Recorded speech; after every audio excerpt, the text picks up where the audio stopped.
Hello everyone. Welcome to the third session of Euclidean Geometry, where we'll be discussing some very cool lemmas today and some really good looking configurations and some amazing techniques to tackle area problems, the weird area problems as we know, that appear in Olympiad geometry. And you must be aware that this session is in continuation to the second one of lengths and areas. We were discussing lengths and areas in the second episode of Euclidean Geometry. So if you haven't watched that, you should first go and watch that one and then come here to finish. So before I get into those lemmas and theorems, I would like to introduce you to the concept of similarity. I'm sure you already know, but still, let me just give you an idea of what it is. I'm not going into very deep into this, but I'll just give you a glimpse into it. We'll be doing a dedicated session on similarity and homotheity later. So this is only because it will be used in the proofs of those lemmas that we'll be discussing. So that is why I'm telling you this. You should be knowing how to spot these similar triangles, how to prove similarity and stuff. So let's say I have two triangles. Let's say I have ABC. This is ABC, and another one I have. Let's call this one PQR. Now I'll say that ABC, the triangle ABC, is similar to triangle PQR if and only if, remember this goes both ways as I told you in the first session. So these are going to be similar. The first condition is if the corresponding sides are proportional. They are proportional. What does that mean? That means the corresponding set of sides, you see AB here and PQ here, so I'll write AB by PQ equals, we have BC here and QR here, so BC by QR, and we have AC here and PR here, so AC by PR. So these are equal. So this is said to be the corresponding sides are proportional. Also notice that all the sides of one of the triangle is on the top and of the second one is on the bottom. Now this may sound very irrelevant, but I'll be using it to tell you how to spot these. If the corresponding ratios are given, if something of that sort is given, I'll give you a problem very soon. Now, one more thing, we also know that the medians and angle bisectors, altitudes, all these things are also proportional. But let me just tell you what's a Chavian. I'm sure you know this is pronounced as a Chavian, C-H-E, and not Cevian or Cavian. So now onwards, pronounce it as Chavian. So Chavian is like any line that joins a vertex to its opposite side, like this. So let's say this is D, this is X. So apart from medians, as you know, medians, the altitudes, the angle bisectors, these all are special cases of Chavians. So any random line you draw, those all are Chavians if they connect the opposite vertex to the opposite side. So I'll write here the medians are also median of triangle ABC and the median of wow and the median of triangle PQR. They're also proportional. Same goes for the altitude of ABC and that of PQR. I'll also say the same for the angle bisector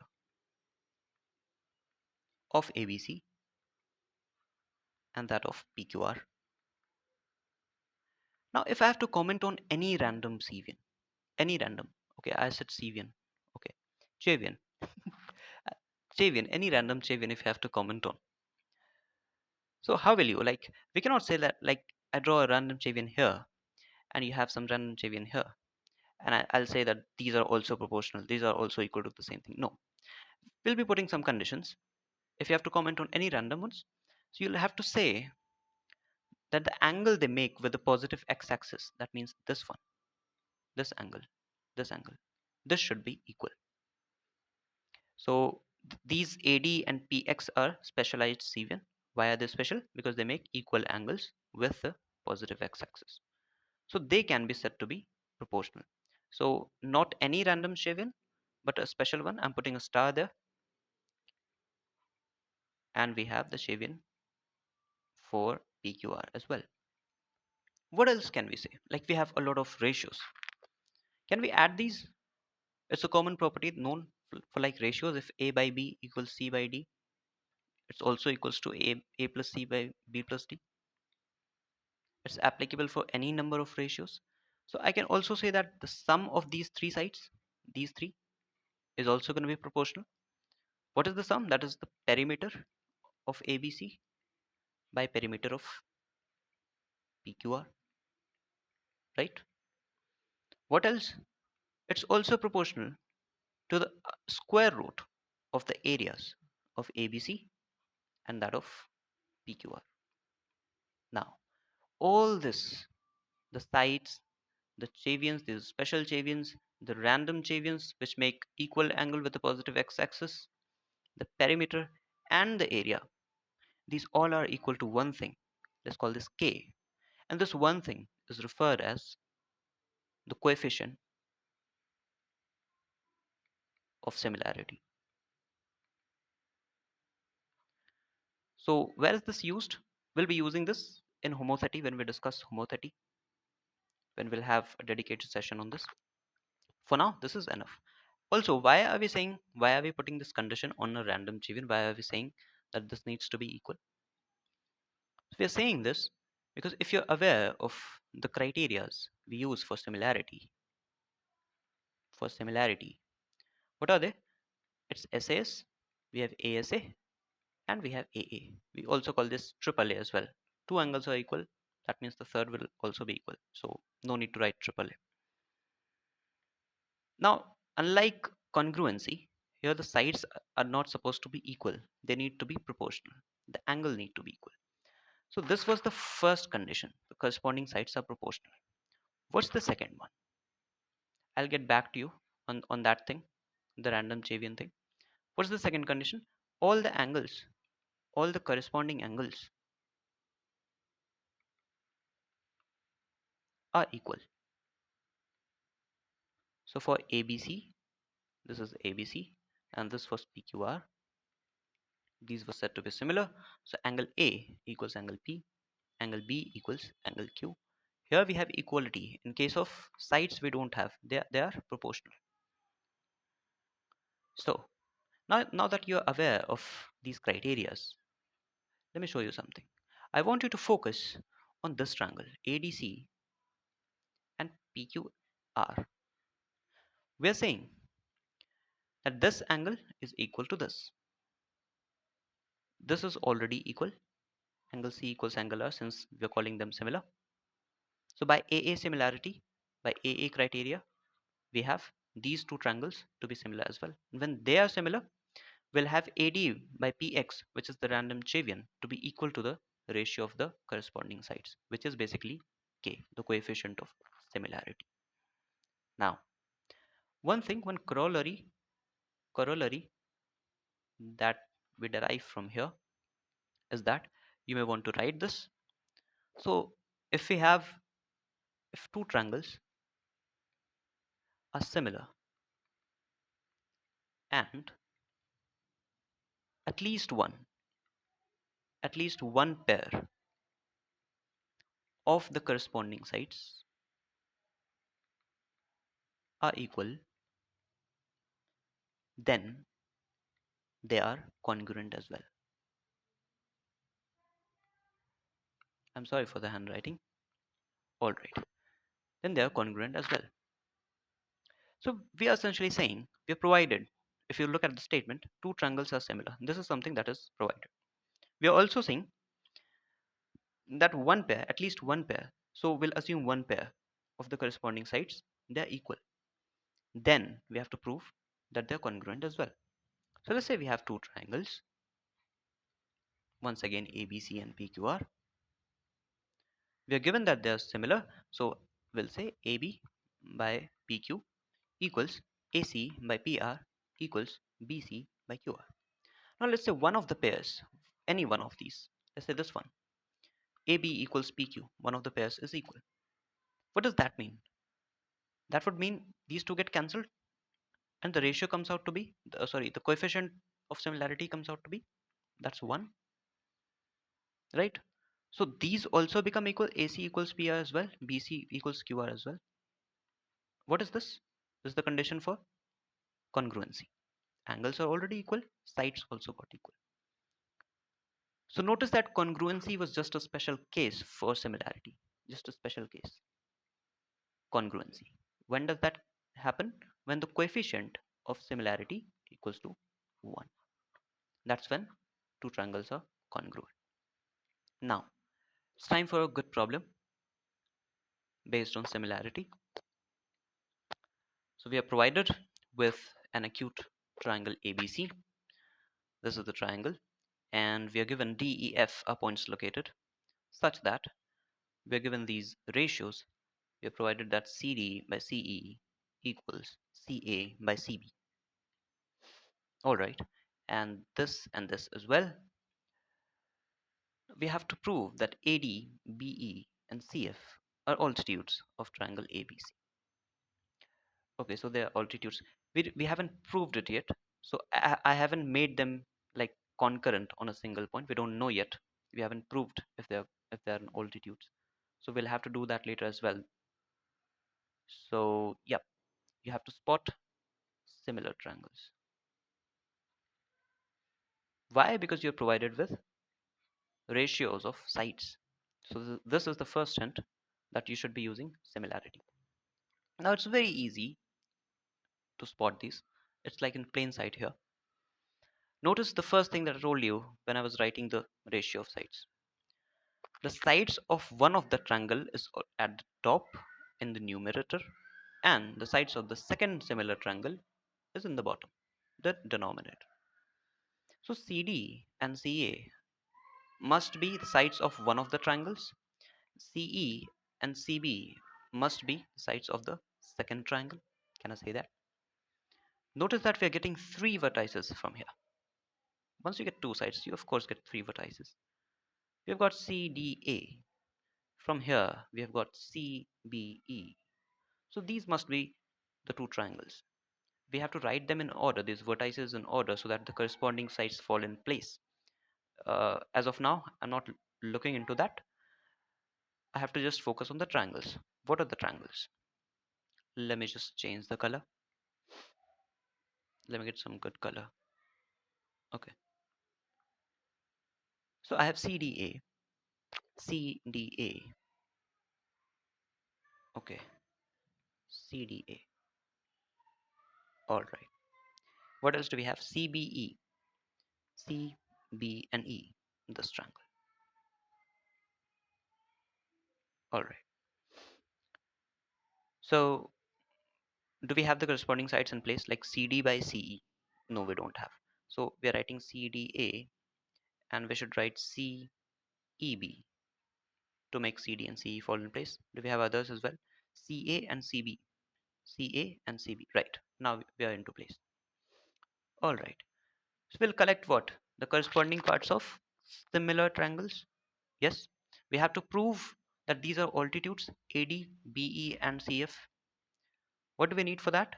We need to prove that this angle is 90, this angle is 90, and this angle is 90, right? So we'll focus on the angles that we get from the corresponding parts of similar triangles. What angles do we get? We get CDA to be equals to CEB. We have CDA, this angle, to be equals to CEB, this angle. All right. We also have CAD, angle CAD, to be equal to CBE. So CAD, this angle is equals to CBE. Let me call this X. This is also going to be X. Now, similarly, what am I going to find from the other? We have other two ratios as well, right? Okay, let me just write it down. We have AE by EF. AE by AF equals AB by AC. What will we get from there? I'll be writing directly now. So AEB is the triangle, right? And AFC is the other one. So what do we have? AEB, where's AE? AEB, this triangle. Let me choose a different color for this. This is AEB, and we have AFC, this one. So exactly like we did here, these two angles are also going to be equal, right? From what? Since they're similar. Also, why are we calling them similar? We only have two sides here, S and S. We don't have any other angle. Do we have? Yes, we have. We have common angles. This one. In these cases, we had this one common angle. So we are calling them similar by SAS. I'm sorry, I forgot to mention that. We're calling them similar through this criteria. All right. SAS. They have a common angle, and we are provided with two proportional sides. Sweet. So exactly like that, from corresponding parts of similar triangles, we're going to have these two to be equal as well, right? And from the third ratio that we have, we'll get, you can try, we'll get this to be z. Like this, these are going to be equal as well.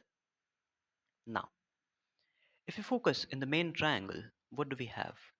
This angle is x plus z, this angle is x plus y, and this angle is y plus z. By angle sum property, we're going to have x plus y plus z equals to 90 degrees. Notice that in this triangle, we had to prove this to be 90, right? Okay, we had to prove this to be 90. So x, y, z are 90. So this is the left. This is the angle that's left. So in triangle ADC, if you see, we are left with this angle, and the rest others sum up to 90 from here. So x, y, z equals 90, and the other one is going to be 90 as well. So it's a perpendicular. This we know. Once again, if you focus in triangle BEC, BEC. Once again, we have x, we have y, we have z. This is gonna be 90 as well. Why? Since x, y, z sum up to 90, and the angles that left by the angle sum property, it's also gonna be 90. And similarly, the other one is 90 as well. Now we proved that AD, BE, and CF, they are perpendiculars. But the diagram that we had made looked something of this sort. Of course, we were right not to assume that they're going to be concurrent. When I say concurrent, I mean when two lines, more than two lines, pass through the same point, they're said to be concurrent. All these three are said to be concurrent, and this point is called the point of concurrency. So I'm saying we didn't assume that. We were right to do so because we didn't know their altitudes. Now that they are proven to be perpendiculars, the angle we have proved to be 90, we have to prove that they are altitudes. So we'll have to prove that they are concurrent as well. So we'll be doing this part, the concurrence part, when we do concurrency and collinearity. We'll be doing that in like 4 or 5 sessions, this one topic only. So it will take a lot of time. So we'll be doing there, we'll be discussing this. Now if you're interested, how do we do that? So let's say, okay, I made a curve instead of a side. Okay, so this is a triangle. Of course it's going to have three altitudes. Let's say I drew two of them. I need to prove that all three of them concur at this point. So what I'm going to say is I'll make a line which passes through this point. I'm not saying that this is the altitude. Now what will I do is, let's say this point is h. Since this passes through h, I'll need to prove that this is perpendicular. This is one way. That this angle is 90. That's what I'll prove of this random line. And then I'll conclude that yes, they're concurrent. So this is one way. The second way is I'll draw all three of them. And I'll prove that the point of intersection of the first two also passes through. Let me just redraw it again. This is the point of intersection of the two of the altitudes, let's say. Okay, this does not look like altitude, but okay, just assume it to be an altitude. So I'm going to say that this point lies on the altitude from the third side as well. So how do we do that? We'll learn that. You can try this one. This one is easy to do. But okay, even if you don't try, it's okay. We'll be doing that. Anyways, now that we are done with similarity, we have also done a really cool problem. It was easy. Now, there's this configuration, really useful one. So remember this one? We're calling this X configuration. Why? Because it looks like X. So let's say I've got two parallel lines. These two are parallel. I'm drawing an X shape. I don't care what proportion. I don't care what length. I just need to get an X. Alright? So let's say this is OAB. This is P and Q. I'll conclude that these two triangles, the moment I see something of this sort, an X between two parallel lines, I'll conclude that these two triangles are similar. What I mean is, triangle OAB is similar to triangle O. Now corresponding to A, I'll write P.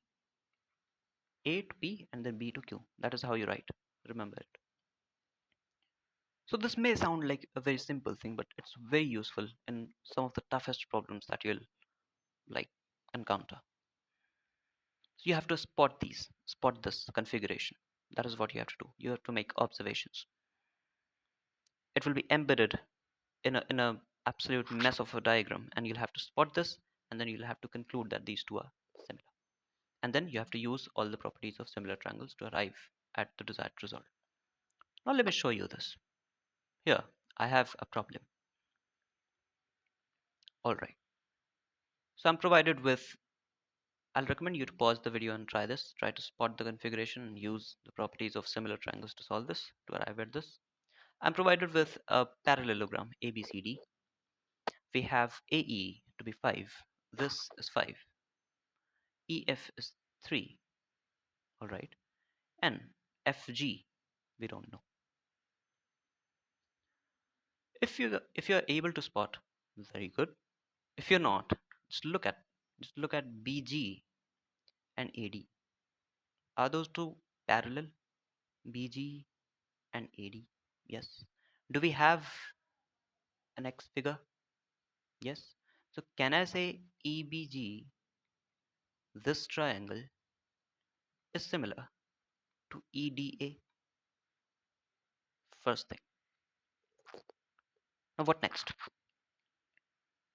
We have another one. We have AB parallel to DF. Do we have AB parallel to DF? We have another X configuration here. I'll say triangle AEB is similar to triangle FED. This is the second thing that you got. Now it's not useful, but I want you to observe this as well. You have CG is parallel to AD as well. CG parallel to AD. You have one more X configuration. So you can also write triangle FCG is similar to triangle FDA. Sweet. We'll be using these two.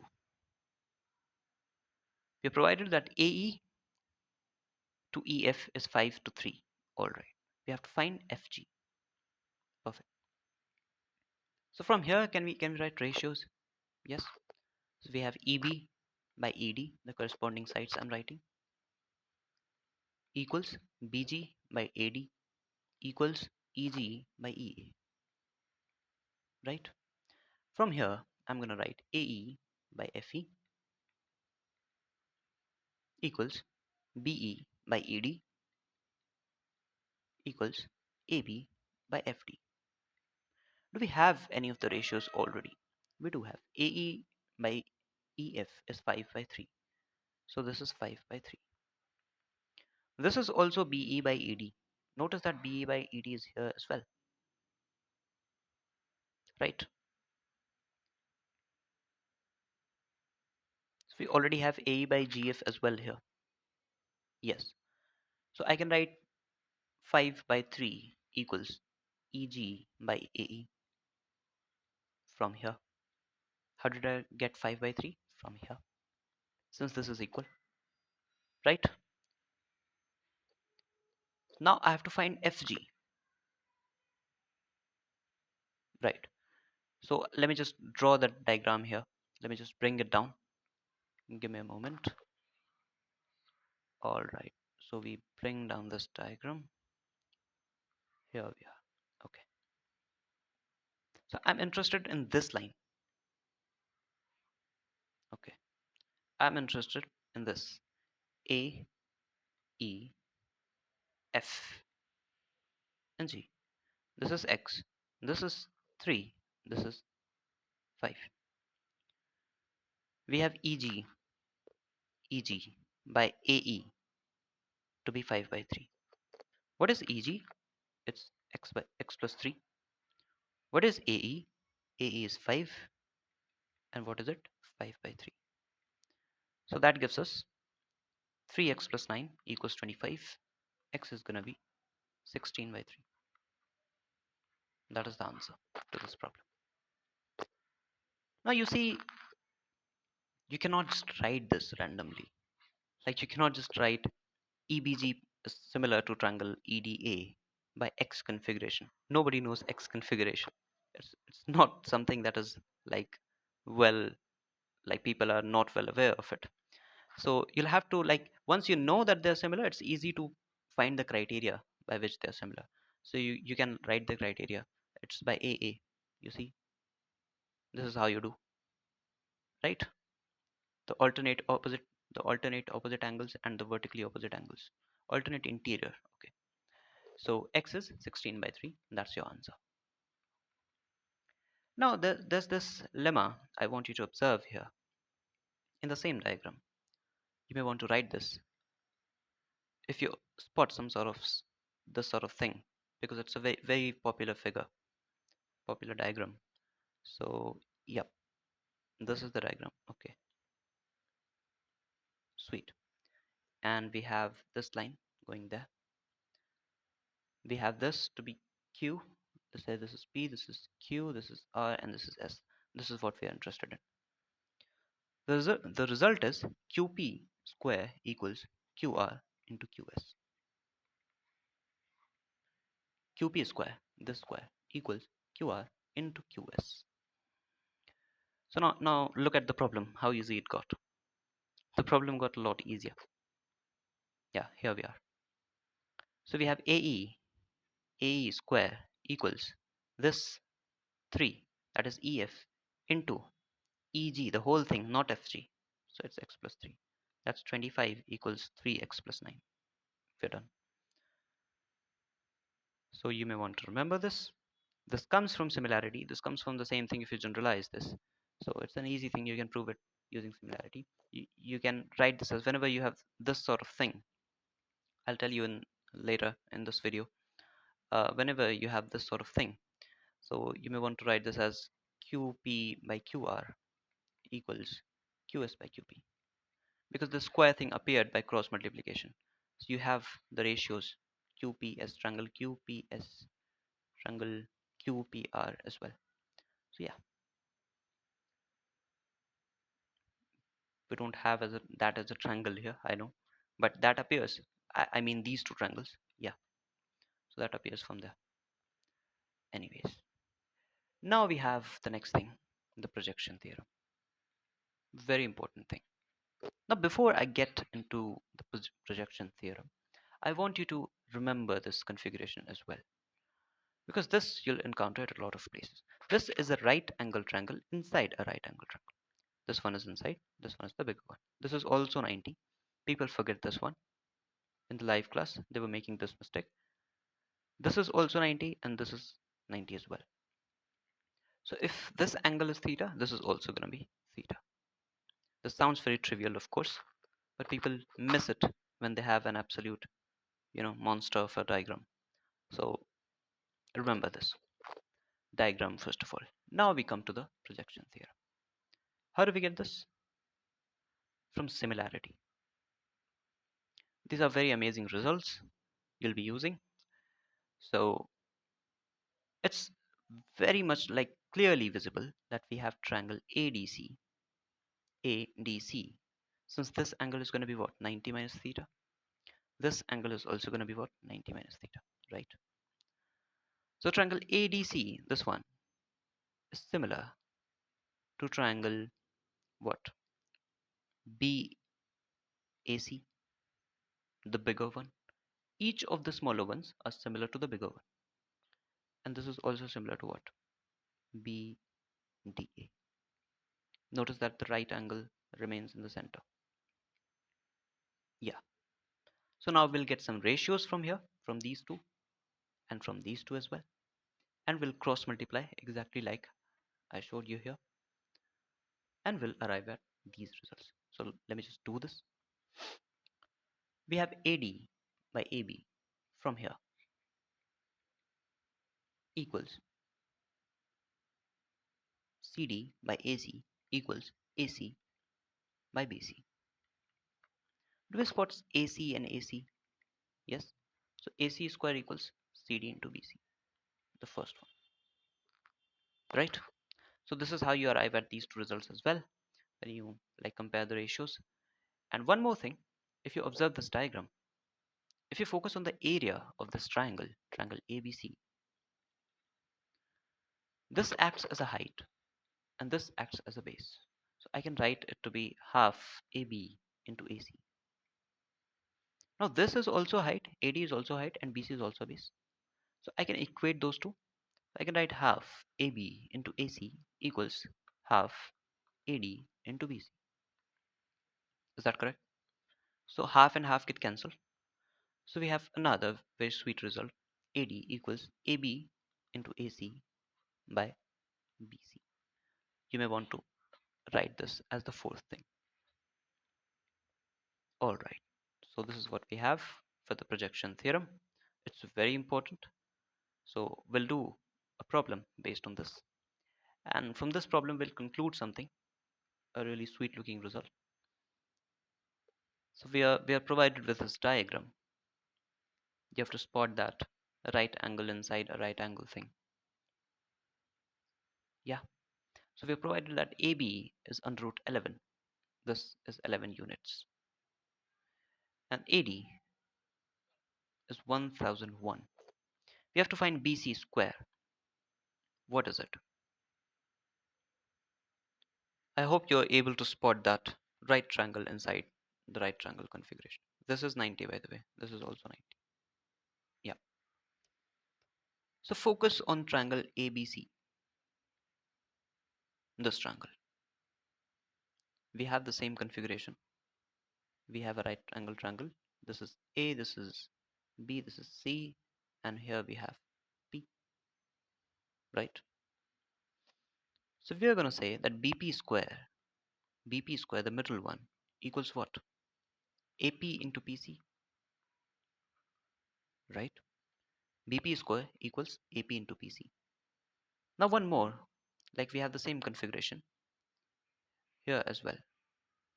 Look at triangle DCB. So we have DCB. This angle is 90. We have the perpendicular here at P. We can also say that PC square equals what? DP into PB, right? Sweet. So BP square. So does this look familiar to something from algebra? B square equals A into C. This is what happens when we have a GP ABC. When we have ABC in geometric progression, GP. The second term, the square of the second term equals the product of the first and the third, right? Because they have the common ratio, since A by B equals to C by B, wait, B by C, right? All right.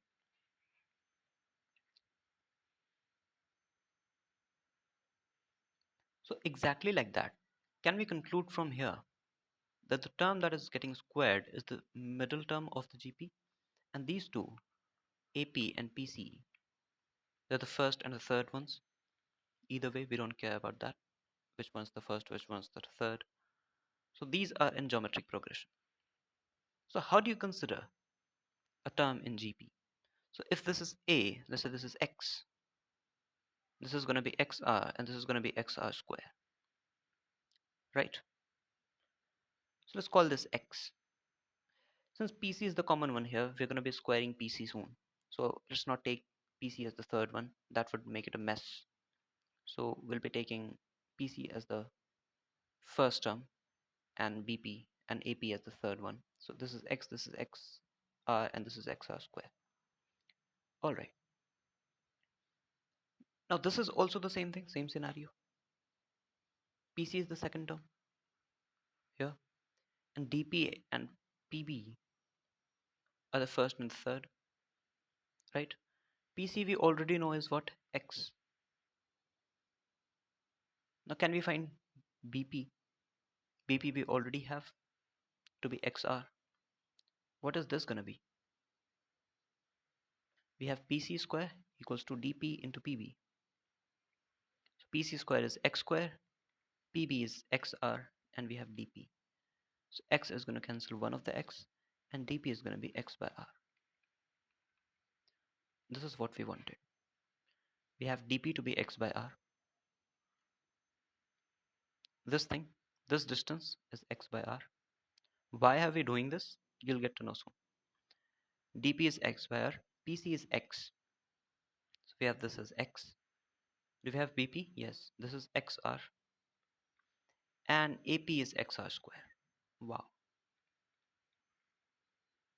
Now notice these two triangles, APB, triangle APB, and this triangle, DPA. Notice these two triangles. Using Pythagoras theorem, can we make two equations? We can have two equations. Let me just redraw the diagram real quick here. So we have this and we have this. This is perpendicular. This is X by R. This is XR square. This is X. This is XR. Is that correct? Okay. This is XR and this is X. Alright. So we have this as 1001 and this is 11. So in this triangle, we are going to apply Pythagoras theorem in this one. And we are going to get equation 1 in X and R. Once again here, we'll get equation 2 in X and R. Why did we do this? It decreases the variables for us. We're left with only two variables, X and R. We have two given quantities in the problem. This and this. So we'll have to deal with two equations and two variables and we can easily find them. Once we have that, we already know how to find BC. We'll apply the same Pythagoras theorem in this triangle. So this thing, I want you to write it down. Once we have a right angle triangle inside a right angle triangle. So this is the right angle triangle ABC, and we have D here. We say that BD square equals what? AD into DC. This implies that AD, BD, and DC, they are in geometric progression. So we'll assume AD to be X, this is going to be XR, and this is going to be XR square. What is R? R is the common ratio. I hope you understand this much. Alright. So AD is going to be X, CD is going to be XR square, and BD is going to be XR. Sweet. So this noted down. This is a very good result. Helps you. Also, based on similarity, I had a homework for you that I forgot to give you. Alright, so we were doing similarity here. So here we have a hidden problem. Yeah, okay. Okay, it seems like I cannot pick that up. It's okay. I'll give you later. Anyways, so we have another concept, another problem. It's actually a concept, but you can do it easily using similarity. How? Now, most of the people think once again, they've got the same configuration, the right angle inside the right angle. This is the mistake you do. We don't have 90 here. This angle is not 90. This angle is not 90 either. So it's not that configuration. Don't do that mistake. Both of these, this angle as well as this angle, need to be 90 degrees. Alright. So we have AE to be 3. DE, what's DE? Okay. I guess I messed it up. So CE. CE makes sense. Alright, so yeah, so this was B and this was D. That's where I messed up. So we have DE to be 5, and CE is provided to be 7. This whole distance is 7. We have to find this. Now, if you notice, the triangle ADE, this triangle, is somehow similar to triangle ABE, ABF, I'm sorry, ABF. How? How are we saying that? We have 90 equals 90. If this angle is theta, this is going to be what? 90 minus theta. Since angle A is provided to be 90, this is also going to be theta. So we have all three angles equal, I guess. This is also 90 minus theta, since this is 90, right? So by triple A, these are going to be similar. Exactly like that, this is going to be similar to this as well. We're going to find a lot of similar ones and it will become an easy problem. What I want to tell you here is, I hope you have observed that already. We have an extended version of the projection theorem. What is that? We've learned this: AD square equals BD into DC. I'm trying to extend that a bit parallelly. This angle was theta. If this is angle is theta, then this angle is also going to be theta, right? Exactly like that in this diagram, if you notice. If this angle is theta, we did that here, here. So if this angle is theta, this is also going to be theta, right? All right. So this is theta, this is 90 minus theta, this is theta. Yeah. So exactly same thing, it's just extended. It has been extended. We're calling this the extended projection theorem. Here we had AD square, it's essentially AD into AD equals BD into DC. The lengths being multiplied. So we'll again have the lengths being multiplied. AE into AD, AE into AD equals BE into EC, BE into AC. Or we can say DC, DC. It's actually DC here. Yeah, not EC. It's DC. All right. So remember this result. This is also a configuration that you should be able to notice as I did in this diagram. So if you notice this diagram AB, AD, E, F, B, and back to A. I want you to notice this part: A, D, E, F, B, and then back to A. And once again, this diagram is the same configuration, it's just a different angle. Alright, it has been rotated by 90 degrees. Alright. Now the next very important thing that we have.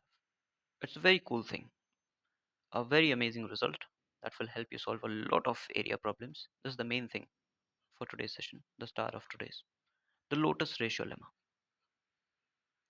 Now these configurations that I've been telling you, you may find projection theorem at places. You won't find the extended projection lemma or the X configuration or the lotus ratio lemma. This was a privately done work of one of the very brilliant teachers in India, Alok. So this is not my work, Alok Kumar. So I've been privileged enough to study from him Euclidean geometry. So yeah, he trains the IMO team of United States and India as well at the IMOTC, and he has been observer of the Indian team as well multiple times. So yeah, he framed these. He named it lotus ratio. I don't know if it's out there on the internet. I'm not aware of that, but we'll be doing this. This is a very helpful thing, and you'll realize when we do the problems. It will solve a lot of problems. So we have this sort of setup. I want you to remember the configuration. We have BP by PE, BP by PE we need to find. It equals BF by FA into 1 plus AE by EC. Now looks like a very complicated thing, isn't it? Now to memorize this, look at it like this. So you go from BF, then FA, then AE, then EC, and you end. For BP and P. So if you have to start from BP by PE, you go from here. You start with BF, then FA, then comes AE, then EC. BF, FA, 1 plus AE, EC. You have to just add 1 plus. Similarly, for CF, PA, PF, CP and PF, you have to do CE, EA, AF, and FP. Yeah, CE, EA, AF, and FP. This direction. Alright. Now, let's look at the proof of this. How do we prove this? Let me just bring down the diagram a bit. Yeah. Okay, the F got down. It's okay. We have proof. Okay. So we have to prove, let's say, one of the results, BP by PE. It's all an exercise of similarity. It's all. So BP by PE equals BF by FA into 1 plus AE by EC. This is what I need to prove. So I need to find similar things, similar triangles. What I'll do is, I'll do a bit of construction here. I'll make a line parallel to this. Alright, I'll call this X. Sweet. Now I have a lot of things. What do I have? I have in triangle ABE, Fx. By construction, I have drawn Fx to be parallel to BE. I'm constructing, let me just write it here.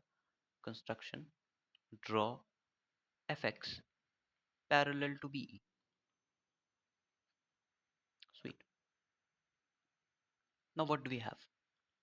In triangle ABE, Fx is parallel to BE. Now can I say that AF by FB equals to AX by XE? AF by FB equals to AX by XE. This is the result that comes out of similarity. We do triangle AFX similar to triangle ABE. Triangle AFX is similar to triangle ABE. How are they similar? Since this angle is common one, since these two lines are parallel, this angle is equals to this corresponding angles, and this is also equal to this. Again corresponding angles. So by triple A, they are similar, and then we have these ratios. So I can say that, right? All right. So I'm starting to get some of the things here. Now can I find one more pair? One more pair of like similar triangles, like the same sort of result. Now I want you to look at triangle CXF. Why? Since Fx is parallel to BE by construction, Fx is also parallel to all parts of BE, that is parallel to PE as well. PE, Fx. Now focus on this triangle. Once again we can find a similar ratio. Can I say CE by EX equals CP by PF? Yes, accidentally we are proving the second one, not BP by PE, but for CP by PF, this ratio. So we have two equations. You can eliminate this and like solve these two, and you'll end up with the second one, this one. And if you draw a parallel line like this, once again you'll get two such equations and you'll get the first one. So this is a really important result. Now coming to problems, how are we going to use these? I hope you remember the first lemma that we did in episode 2. We'll be using that. So this is in continuation. This was the second most important thing. This was lemma 2. Apart from projection, the extended projection, the X configuration, we have the lotus ratio lemma. I want you to pause a bit and review a bit and then proceed. All right? Everything that we have done till now. So we have the problem here. We're provided with a triangle, D and E are points. Okay. So we have BD equals DE equals EC. BD, DE, EC. F is the midpoint. So this is also equal. Okay. Okay, they are intersecting here. Determine the ratio of the area of APQ to PDEQ. Notice that they always ask for ratios. If they ask you to find areas specifically, they give one of the areas. Unless they've given an area, you have to deal with ratios. So in the first session, in the second episode, the first session of lengths and ratios, I told you we'll be shuffling between ratios of areas and ratio of lengths, right? We have ratios of lengths from BD equals DE equals EC. Can I say the ratio is 1 is to 1 is to 1, since they're what? They're equal. So I'll call this 1 to 1 to 1. Sweet. Same goes for these as well, since F is the midpoint. Now, you have to spot that hidden configuration once again. The lotus ratio configuration. This. Remember this. So this is what you have to spot. There are a lot of, like 2 of them. So I want you to look at this. In triangle ACB, the bigger one, this triangle, the bigger one, focus on these 2. Forget about this AD thing, forget about this. Focus on these 2. Okay. Why are we interested in that? What's the intuition behind? We have to find, look at what we have to find. APQ by PDEQ. APQ by PDEQ. Right? How do we do this? Remember the lemma one. What was it? In the previous session we did that. If this is a random line, this is DE. This ratio is P, this is Q, this is R, and this is S.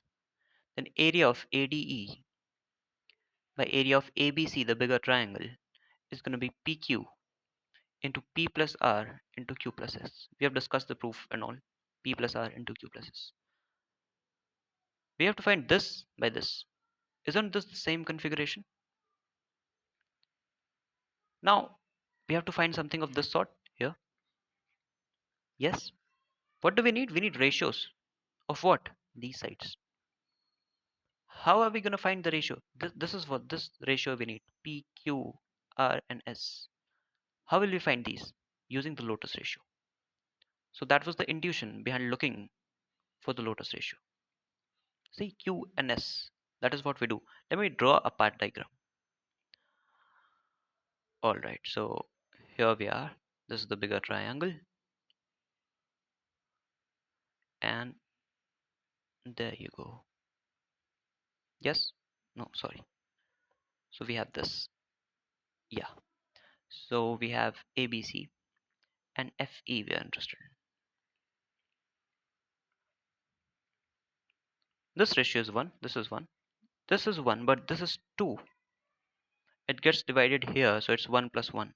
See, 1 plus 1. So this whole thing, we are ignoring the BD thing. Alright? AD thing, sorry. So we have this 2 is to 1, 1 is to 1. We are interested in this ratio. PQ. So P by Q is going to be what? We'll start from this side. We'll move here. It's going to be AF by FC into 1 plus CE by EB. AF by FC CE by EB. Yes. What is AF? That is 1 by 1. AFFC, that's 1. So 1 into 1 plus. What is CE? CE is 1. 1 by 2. So that is going to be 3 by 2. P by Q. We have it. It's actually Q by S. Here I have written Q by S. So we need to do that. So we have Q by S to be 3 by 2.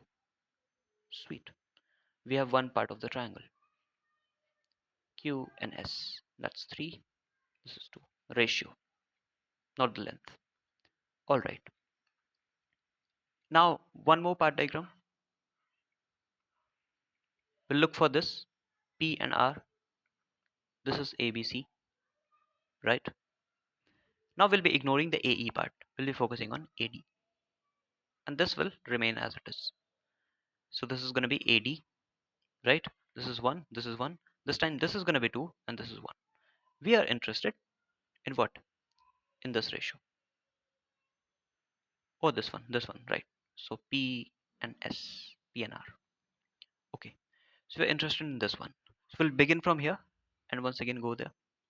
So it's going to be 1. So let me write it like so that you don't get confused. So B by R equals AF by FC into 1 plus CD by DB. You need to memorize this. Alright, so AF by FC is 1. 1 plus CD by DB is 2 plus 1. 2 by 1. So it's 3. So P by R is 3. Or we can say 3 is to 1. So this is 3, this is 1. Now, what is it? This is P and Q. Right. So P and Q. So do we have area of APQ by area of ABC? Can we write this by the first lemma? Yes. We'll say P into Q, that is 3 into 3, that is 9, by P plus R, P plus R is 4, into Q plus S, Q plus S is 5, that's 9 by 20. Yes. Now we didn't have to find this. We had to find APQ by the quadrilateral, that is PQCB, if I'm not wrong. It's actually DE. Okay. Here we have marked it wrongly, so it's DE. So PQDE. What we'll do is, this is 9 already, so it's ratio we're dealing with. So the total is 20. So the left out part, since the total is 20, this is the part that's left. This is 9. So this is going to be what? 11. The answer is 9, 11. 9 by 11. Okay. That's a great answer. People watching from United States. Alright. Now, how helpful is this lemma? I want to show you the official solution of this problem. This appeared in CRMO 2012. Look at this. What they're doing is they're doing that common base and common height thing that we did in the first episode, in the second episode, first session of lengths and areas. So they're doing that. They're doing constructions and stuff, and it's so complicated. This is a very inelegant solution. You can also use the Cheva's theorem that we'll be doing later. It actually like comes from the same area thing that we did, and you can use coordinate geometry. Yes, that would make it easy. It's inelegant, but this one is the easiest one that we did. You can pause the video and read the solution if you can understand that. All right, so this is a really easy way. So the lotus ratio lemma, how useful is it? I hope you've got. So I hope you remember this and value this. This result is really important. Now, there's one more method that we can use to find the ratios. How? Let me just demonstrate it on the lotus ratio thing. Let's say this is ABC. This ratio is 2, this is 3, this is 1, this is 4. Sweet. This is P. This is D and this is E. We know that BP by PE is going to be BD by AD into 1 plus AE by EC. Is that correct? So that is what? BD by AP is going to be what? 2 by 3. 1 plus AE by EC is going to be 1 plus 1 by 4. Yes. So that is 2 by 3 into 5 by 4. That's 10 by 12. Alright. Now we'll learn another method, that is the mass point method. Now before that, to make you understand how this works, let me show you this balance. Let's say we have a balance. Here there's this 3 kg mass and we have a 2 kg mass as well. We need to balance this on this sort of thing, conical thing, triangular thing actually, on the tip. So we'll need to place the triangle, this thing, at a place so that it doesn't fall off. It stays balanced. So we'll have to do it closer to the 3 kg mass. Yes, here somewhere here, right? We'll have to put it closer to the mass, which is like greater. Yes. So this point is going to be the center of mass, which balances this mass. Now, all right. So there was a bit of an interruption. Okay. So this point is going to be what? The center of the mass, right? Now, this thing is 3 kg. This is 2 kg. In physics, what do you do with the masses? You do the free body diagram. You call it FBD. So due to gravity, a force of 30 Newton must be getting applied on this one. Here we will have 20 Newton. F equals ma. I'm doing. I'm considering it's actually mg for gravity. I'm considering this to be 10 instead of 9.8 to make it easier for us. All right. So the total downward acting force is what? 50 Newton.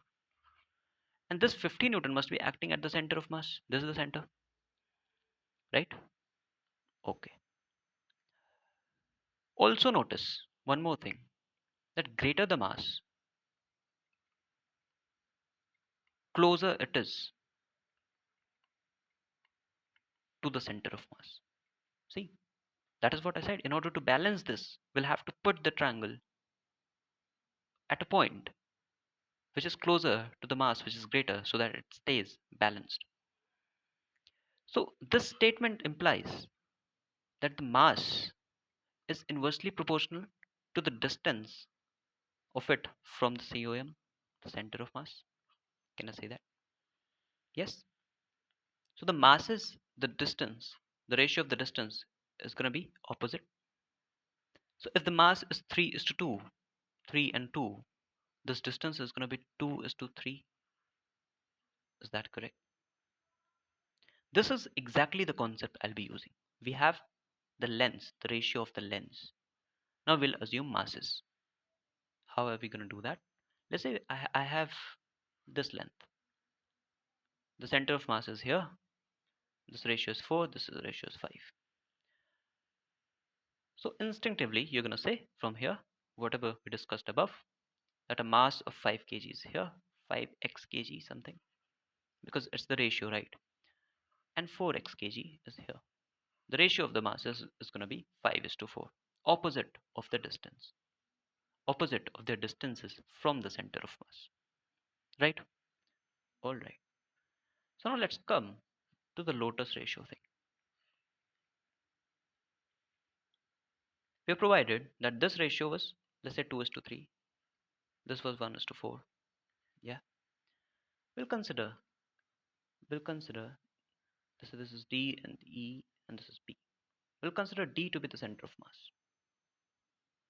If you're doing that, since the ratio is 2 is to 3, here the mass would be what? 3. I'm putting mass into square brackets and ratio into, not brackets, square boxes, and ratio into circles. So here we'll have 2 mass. Is that correct? Now exactly like 50 Newton force was getting applied at the center of mass. That means the sum of these two forces, since FBD, free body diagram, the total force acting downwards is 50 Newton. What is 50 Newton? 5 kg into 10 meter per second square. So the mass is 5 kg basically. So exactly like that, it basically gets added. So 3 plus 2, the mass here at D is going to be 5. Is that correct? Sweet. Now here the ratio, look at this, is 1 is to 4. We have already fixed this to be 2. The situation is something of this sort. This is E, this is A, this is C. This is 2. The mass here is 2. The distance is in the ratio 1 is to 4. So the ratio, let's say this is, the mass here is x. So I'll say 2 by x. Opposite of the distance is 4 by 1. Yeah. So x is going to be what? 1 by 2 from here. X, I'm assuming the mass at C. So this is going to be 1 by 2. What is the mass at E? Exactly like here. It's going to be the sum of 2 and 1 by 2.